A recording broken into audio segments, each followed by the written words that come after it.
कोई देश ये कहेगा कि हमने भारत को अनुमति दी 30 दिनों के लिए कि वो रूस से तेल खरीदे, ये सीधे-सीधी हमको एक क्लाइंट कंट्री बना देता है, एक बनाना रिपब्लिक बना देता है। ये देखिए हमने अपने पोस्ट में सभी पूरा विश्लेषण करके लिखा है। ये अमेरिका भी रूस से सामान खरीदता आ रहा है, अभी भी खरीदता है। यूरोपियन देश भी रूस से सामान खरीद रहे हैं और तेल और गैस भी खरीद रहे हैं। ये राष्ट्रपति ट्रंप अपने जो खरीद रहे हैं रूस से सामान, उसके बारे में कुछ नहीं बोल रहे।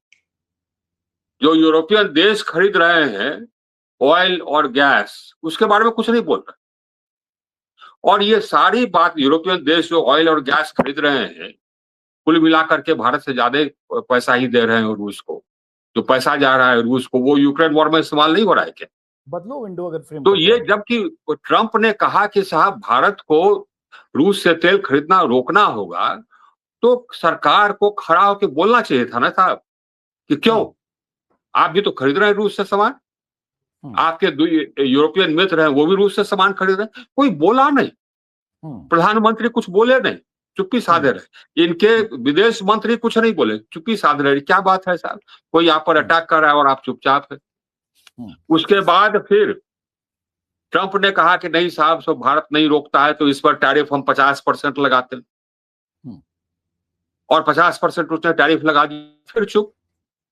अरे साहब बोल, जो अगर उसने 50% टैरिफ लगाया तो आप भी जवाबी टैरिफ लगा देते? नहीं, एकदम नहीं। ये क्या है?